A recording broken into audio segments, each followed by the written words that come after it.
anyone with questions, objections, boos, hoorays, please go ahead. I'm a little bit loose on libertarianism. So Sure, well, that's one of the reasons I was talking about it. My main question is that my understanding of libertarianism is that they make everything through the free market. So the free market, the way you spend your money is how you That's right. various things. My thing is that I don't see it as a truly equal system in that when you count it all together, the person with the most amount of dollars is the one with the most amount of votes. That's true. There is no commitment to the principle of full equality amongst human beings. Partly the reason is that it's impossible. Just look around right here in this room. Who is equal to who? We're unequal in our strength, in our looks, in our health, in the parents we have. We have all kinds of inequalities from the get-go. It's impossible to achieve equality without coming in with massive force and Procrustean kind of intervention. However, if you compare a free market-oriented country like that of the United States, New Zealand, Canada, more or less, and so forth, to one that has abandoned the free market and has top-down economic planning like the Soviet Union, like Mussolini's Italy, like Perón's Argentina, and so forth, you will realize that the inequalities are far more severe than those in a free market society. And moreover, those inequalities are entrenched.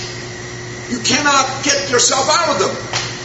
In America, if you are born poor, or you come here as a refugee, like Bob Hope did, you can end up owning half of California, because it's not a matter of your birth, it's not a matter of your class membership, it's a matter of what you do and how good a deal you can strike. Of course, you can't always strike a good deal. Obviously, if you want to be a folk singer and nobody likes your folk songs, well, you're not going to be a very rich singer, okay? On the other hand, you could change your tune and maybe sing some hip-hop or whatever and then become a rich singer, There is no guarantee one way or the other. It's a highly volatile system, the free market is. It's sometimes sad that some people with the best of intentions and with all the effort that they want to put into things and all the diligence still don't make out too well. Okay? I, as a refugee, I came to America from Hungary. When I was 14, I was smuggled out into Germany. And then when I was 17 and a half, I came to America. I landed up in Cleveland, and then I ran away from home when I was 18. So I had a little bit of a history of this climbing up with because who the hell wanted to hire a philosopher, It's not exactly the most... I've written 35 books, and they've sold like 2 or 3 copies, mostly to my mother, So, you can see I'm not exactly the most popular writer in the world. And as long as they let me do what I love to do, and I can make a few coins, I don't worry about equality. What I worry about is liberty. Okay, did I answer your question? It does. It's just, I see, my problem is also the power being in a few hands. It seems like just as power being in the government, being in a few hands of the rich people, it could also be manipulated. Well, but you see, the big problem here is that very often big business gets in cahoots with government. If you just have bigness on your side, you can be cut down by good competition. Just look at sports. No matter how many matches Roger Federer wins in tennis, eventually people beat him. That's because he cannot buy the referees. Unfortunately, in a mixed economy like the United States, you can buy the referees. You can buy the government.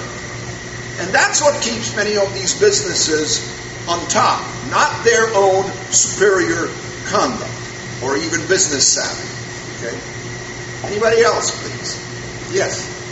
Claire Wolfe revised her famous statement a few years ago. She said that perhaps it is time to shoot the bastards. I'm not saying go that far, but is there any room in the company philosophy for dissident libertarianism? For dissident libertarians? Yes. You mean people who go around shooting people? No, not to that level. Have you ever heard of bureaucrats? Well, look, obviously when you are beginning to think revolutionary ways, and you realize that you're very, very far from what you consider to be a just system, the temptation to do something drastic arises. However, in the United States of America, you still have a First Amendment. You can still not arrest someone like that, someone like me, who comes out and advocates legalizing drugs and prostitution and gambling and stuff like that. Not because those are special things that I love, but because they are examples of the extreme level of liberty that we're committed to. Okay? But as long as you can advocate it, as long as you can write it, as long as no one can shut you down, your duty is to try to change it in a civilized way and not string up the bastards. Not yet. Okay? Yes. How do you think the libertarian, movement, how is it doing today compared to 20 years ago, and what do you think it would take for it to become a real force here in American politics? Let me put it this way. Nobody has done the numbers as to compared to, say, the left or the conservatives or the Moonies or the whatever, how well is the libertarian movement doing? Because you have to compare how well are those guys doing, you know? How are all the statists who are advocating massive state action doing? Look at this, for example, both of the Democratic candidates, now only one, they're both committed statists. They definitely demonstrate that in the United States of America, libertarian ideas are not triumphant. Okay?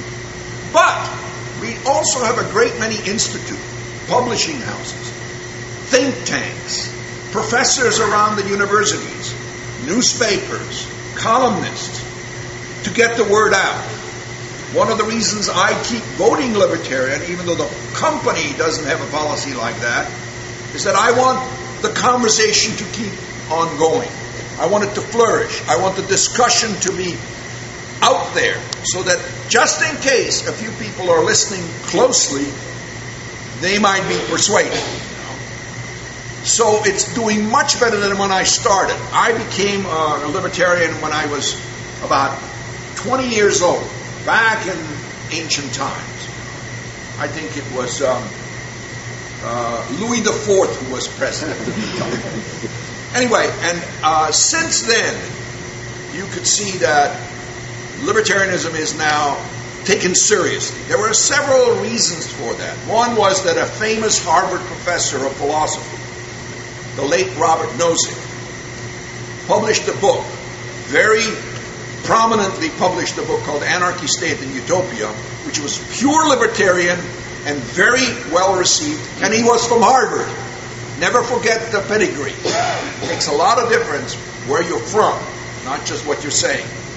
But if you can persuade a few well-positioned people of the truth of your message, and they continue to spread it, you get a chance to start a good conversation with a lot of people. I am now published all over the mainstream philosophy community. I'm constantly in collections of essays on ethics and politics, whereas 30 years ago, nobody would have bothered. That's the only answer I can provide. Anybody else? Yes. Are you an optimist or a pessimist that we're going to become a freer nation? Let me tell you something. Based on my understanding of human history, in the long run, I have to be an optimist. Because if you compare what we are doing here to what people were doing 500 years ago with sort of our background, we were pretty much serfs. We were beholden to a few lords. The king ruled. They owned the country. You know, taxation was the rent they paid to the king to be able to live and work in a country. That no longer happens in most Western societies. But there are major dips also being taken. Americans don't hear about liberty at all as in a presidential election. Nobody talks about freedom. Obama, McCain, Clinton, freedom is off the agenda. The last time freedom had even a little bit of a play was in the Reagan era, where people talked about individual responsibility and how the government was overstepping its proper authority by intruding on us too much. But this is gone. Nobody talks about it. Not anyone in the media ever confronts the major candidates with a question about freedom. How are you, Senator Obama, how are you going to have universal health care without robbing Peter in order to help Paul? Well, it's a normal question. It's a legitimate question. But nobody in the media is allowed to ask that question. He would be out. They would never invite him again. That is bad news. So, in the short run, I'm pessimistic. In the long run, I'm optimistic. Anybody else? Yes. You were talking about how the libertarian the philosophy is like away from like mob rule. Right. Can you explain how that kind of works with democracy? Yes. Does seem like a mob rule system. The place of democracy in a genuinely free society has to do with who will administer the law, not what the laws are. The laws are supposed to flow from the Constitution. Even when they're developed to apply to new areas, like the First Amendment applied to the Internet, or some such thing, or property rights are applied to the electromagnetic spectrum where the radio and television signals travel. That has to be figured out by the courts and by some special legislative groupings that discover how to apply the constitutional principles to new phenomena in the society. But democracy doesn't tell, in a free society, doesn't tell the government what kind of laws they're supposed to enforce. Because that would be a denial of individual rights. If you can get up a vote, for example, if all of us could decide here what your haircut should be. Now that might be a better haircut, but we are invading your life. See? And that is prohibited. It's prohibited for a king, it is prohibited for a party, and it's prohibited for the majority. It doesn't make it right to intrude on other people's lives, to dictate to them the terms by which they interact with their fellow human beings, just because you're in a majority. I mean, imagine somebody robs a bank, and he gets caught. Next time he says, I'll get myself a little group, and then I'll be okay. Because groups may do things that individuals may not do. That's not the case. If it's wrong for individuals to violate one another's rights, then it's wrong for groups to do that, even if they are in a majority. In fact, this was a big topic for the Federalist Papers, and the founders debated this a lot, about how to protect the liberties of the people of the United States from majorities. One of the reasons we have a Bill of Rights is they thought, not exactly correctly as we look back, but they thought that if they wrote it down, and especially the 9th Amendment, which says that the listing of these rights in the Constitution should not disparage all the other ones that human beings have. Well, they tried, but it didn't succeed. In fact, now government thinks that it can run our lives on any front other than those few that the Constitution spells out. But that was just the other way around. The idea was that the government has only those powers that was accorded to them by the Constitution. All the rest of the stuff we get to do, you know. And what is amazing about this American idea is that instead of adoring the state or the government, all this stuff about patriotism, love your country, it was supposed to be loving of the individual citizens in the country. It was respecting their rights as well as their capacity to solve their problems. Nowadays, the moment you have a problem, you want to call a congressman. Now why? Who are these people? Are they like angels or especially wise? No, the only thing they have that you don't have is the legal permission to make other people comply with their wishes. That's not a very nice thing, and it's not something to be proud of. And do you think that libertarianism largely exists? Yes, if it's limited. Democracy has to be limited to the task of the selection of the officers of government.